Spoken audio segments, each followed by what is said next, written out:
right there.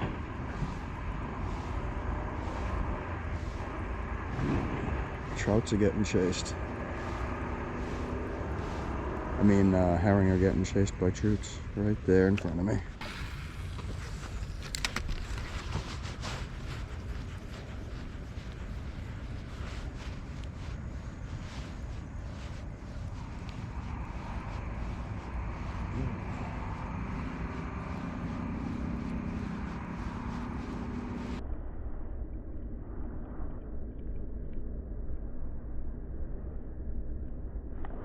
There we go.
What's up, Spankers? Welcome to another fishing adventure with Trout Spankins. We're down here in the Trouts Cave, and today I have got an awesome video for you guys. Today we're going to be learning how to catch holdover brown trout that are feeding on herring. Now, brown trout are my absolute favorite fish on the planet. They're beautiful, they're aggressive, they swim fast, they get big, they hit hard, they got gnarly teeth. Believe it or not, some people think the trout don't even have teeth. Now, about 3 years ago, my local trout pond underwent a drastic change. Somebody decided to illegally net river herring from the brook 50 feet away from the pond that leads into another pond and dump them into the trout pond where my brownies live. Oh, and if you're wondering how I know that the herring were illegally netted and dumped in the pond, that's what the DNR seems to think happened, and to be honest, I've racked my brain about that too, and it's the only logical explanation. That's been great for the brownies. They are fatter and healthier than they've ever been, but it's been a huge pain in the ass for me because I've been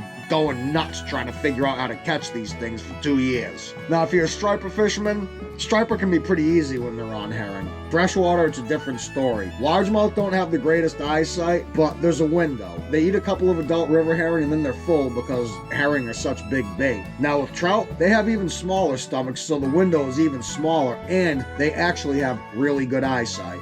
Especially brown trout. Brown trout actually hunt better at night in the pitch black. But since the introduction of these herring, it has been an absolute struggle for me. So recently, I guess came to a breaking point and decided, look, use your fisherman brain. What do fly fishermen say? Match the hatch. If the brown trout are eating herring, what is the same profile as a herring? What's the same color as a herring? And what has the same swimming action as a herring? Because those are the most important things when matching the hatch. Profile, color, swimming action. Now, as you can see, I'm going to be using some pretty unconventional lures.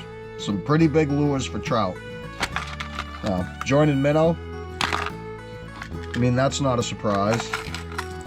Jerkbait, that's not a surprise, but a lot of herring imitators in here. Lots of dots, lots of blue, lots of silver. Comment down below which one you think is going to be the fish catcher. One thing I want people to keep in mind, these fish deserve respect. When I call the brown trout holdovers, that means they've been in the pond for at least a year, if not longer. I mean, some of them might have been in there for 2-3 years. They were born and raised in a pen. They were dumped into a new, strange environment where they had to learn how to adapt and evade predators, how to get their own food, rather than being fed every day. And these fish have adapted so well that they have actually learned how to hunt and eat a large bait fish, a fast swimming, strong bait fish that doesn't even belong in the pond. So, I mean, if you're gonna go down there and use this method, I just ask that you treat these fish with the proper respect that they deserve. Anyways, we got our herring imitators. Let's go catch us some holdover brownie boys, some herring eaters. Let's spank some.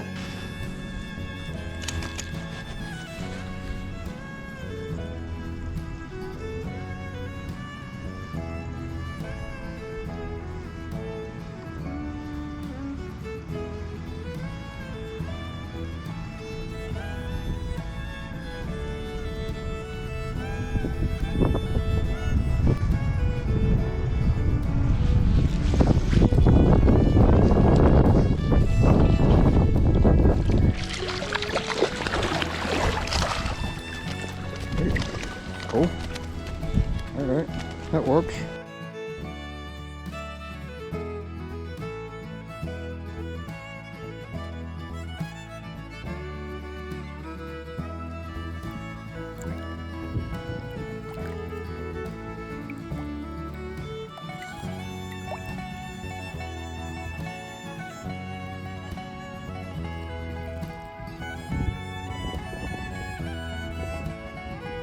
Right next to a huge school of herring.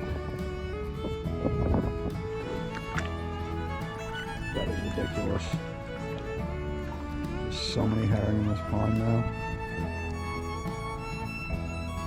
I've been picking them off. Doesn't look like it. It's funny, when I hooked that rainbow, the first thing I thought was, shit, I snagged a herring. But it was actually a trout that was hooked in the mouth. One of those herring had a bite mark in them. The trout are definitely eating these. I'm gonna go put something else on. Probably a stupid fucking move, but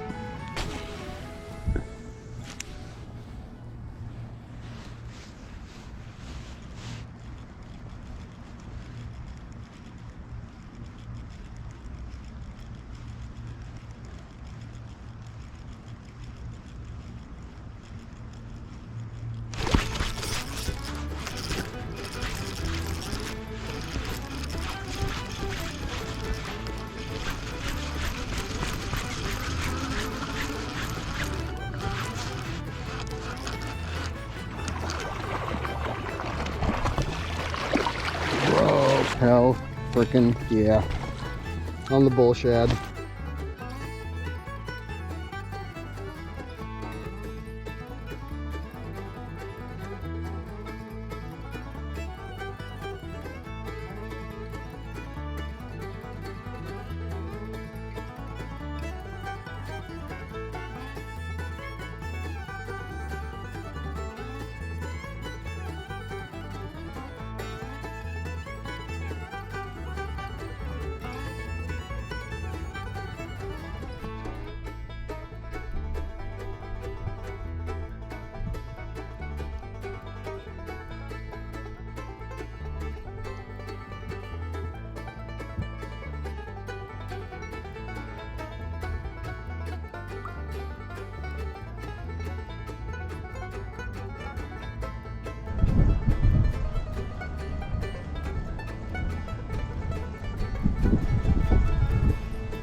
Alright, so day one was a success. The herring imitation outperformed the traditional trout spoon 2-to-1 with a brown and a rainbow. Pretty cool to see that the holdovers would hit that. It was cool to catch not only a brown, but also to see that the rainbows would be willing to hit the herring imitation. I know that brown was actually pretty long. It was probably 18, 19 inches long, which is a good trout for around here, but it was pretty skinny for its length. That trout was probably just stocked in the spring, so it's probably just learning how to eat those herring and fatten up on them. The herring herring imitation worked with only 2 out of the 3 main factors in matching the hatch being at play too. Had the profile, had the swimming action, bone pearl, doesn't exactly look like a herring, but then again, when it's mostly cloudy and the wind's blowing 15 miles an hour, who the hell knows what it looks like underwater to a trout. So don't go anywhere, we got plenty more action to go. Let's get into day 2.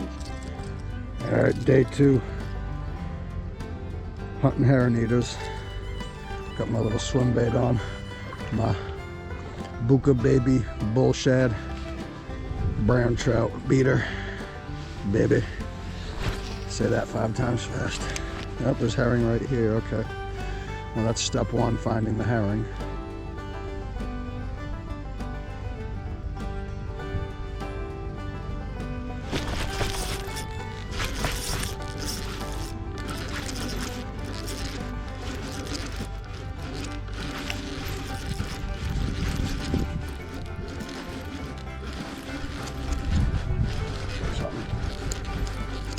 Not even the surface, is it? I hope not. If it is, it's a herring.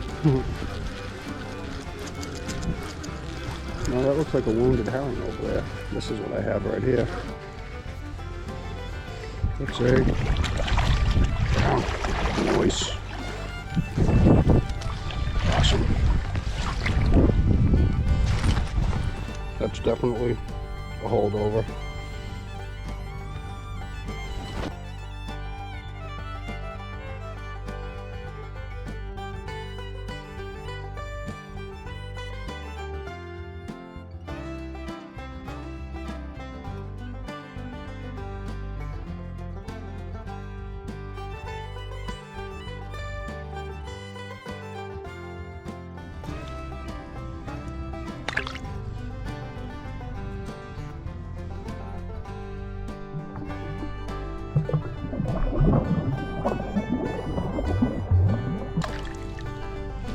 I mean, not exactly something you'd expect to be catching troots on, but it works.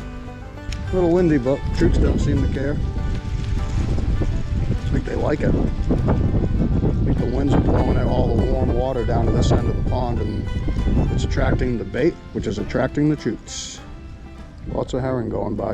I know you guys can't see them. They're too deep, but they're right in front of me. They're right next to my lure. They're like dispersing around it.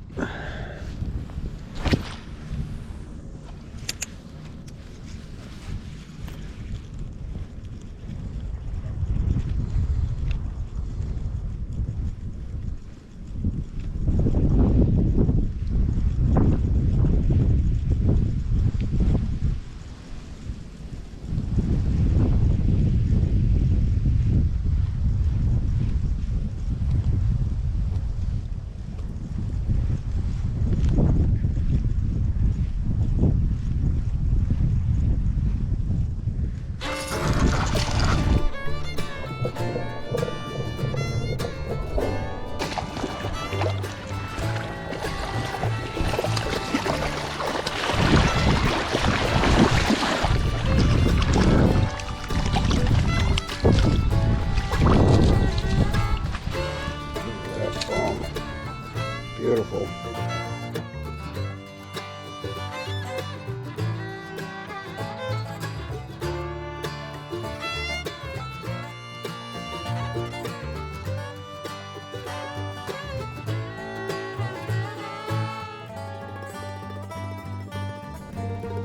It's a nice brown.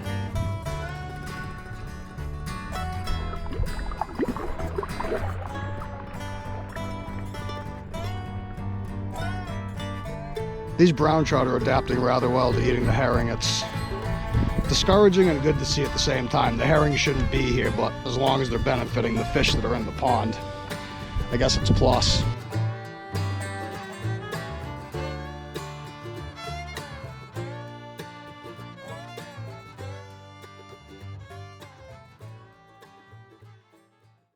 So many fucking herring right here, dude. Never seen anything like it.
size caliber I'm looking for, but I'll definitely take it.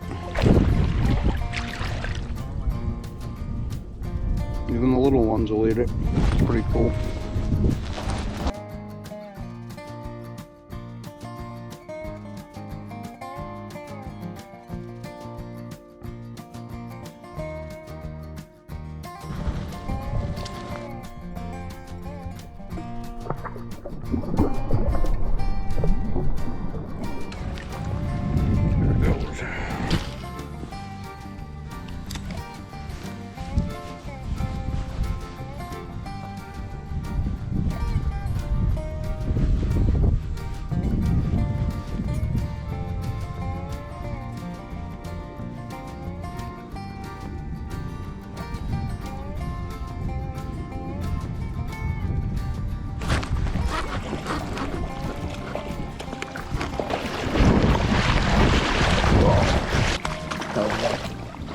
Very more.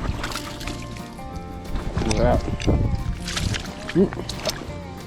Not a monster, but she's a hook. Look at that hook jaw. Woo! Look at that hook. That is a hell of a hook, boys. Boils and goils. Look at the teeth. Heck yeah.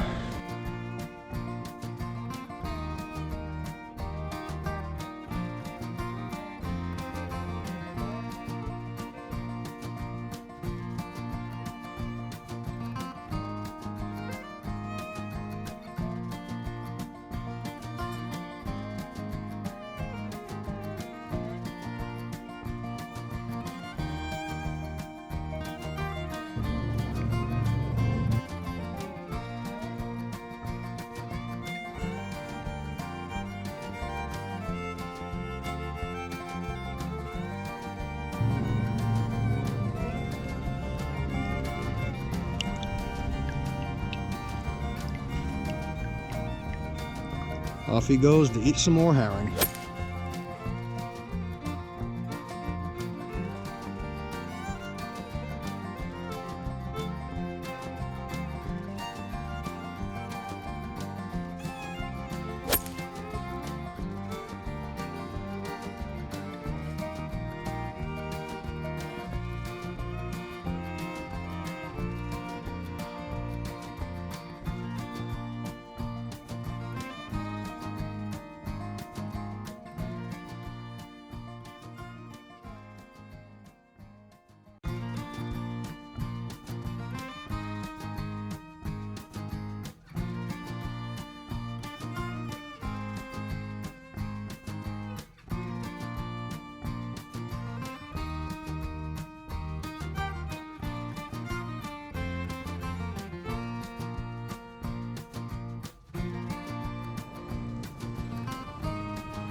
Alright, Spankers, back down here in the Choots Cave to wrap it up. I know that was kind of a long one, so if you stuck with me through the whole thing, I appreciate that. Like I said, brown trout is something I am extremely passionate about. So what do we learn from this video?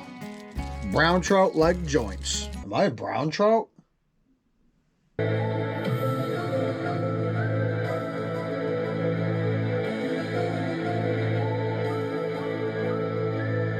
Something I couldn't really show in the video is the long road it took to get here. For a couple of years, I've been losing my mind, really. I mean, I'd catch freshly stocked brown trout, brood stocks, small ones, on traditional trout lures, but after those fish had been in the pond for a couple of months, I'd just stop catching them. In the early fall, when you'd go down to that pond, you'd see big holdover trout jumping out of the water, going after insects, and over the last couple of years, you really wouldn't see that. So after a couple of years of seeing the herring in there and, you know, just finally putting two and two together and getting frustrated, and then finally actually witnessing some trout eating some herring, I decided it was really time to start matching the hatch for herring. And it turned out extremely well, because that's the most holdover brown trout action I've seen there in years. Matching the hatch definitely made the difference.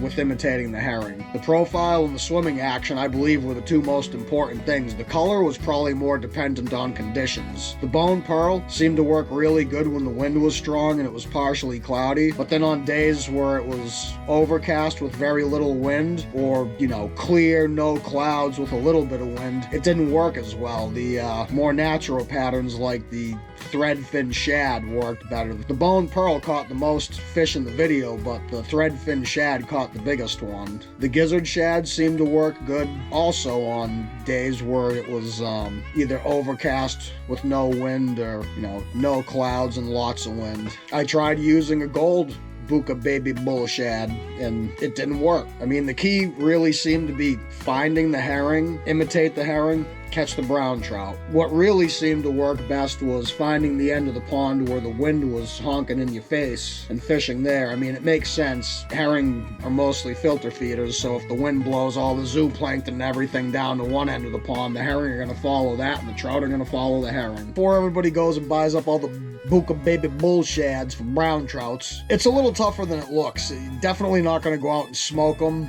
a couple hours a day. You might be lucky to catch one or two. There was plenty of days I went out there and didn't catch anything. I'd either get hits and misses, follows, or nothing at all. I mean, if you're really dedicated and you don't mind freezing your balls off, definitely something I recommend trying. But like I said, you're not going to go out there and smoke fish on it. Now, if you like this one, stay tuned for chapter 2. We'll be doing the same thing, spanking herring hunting holdovers, banking boner browns, chasing them golden dragons. In the next one, it's go big or go home.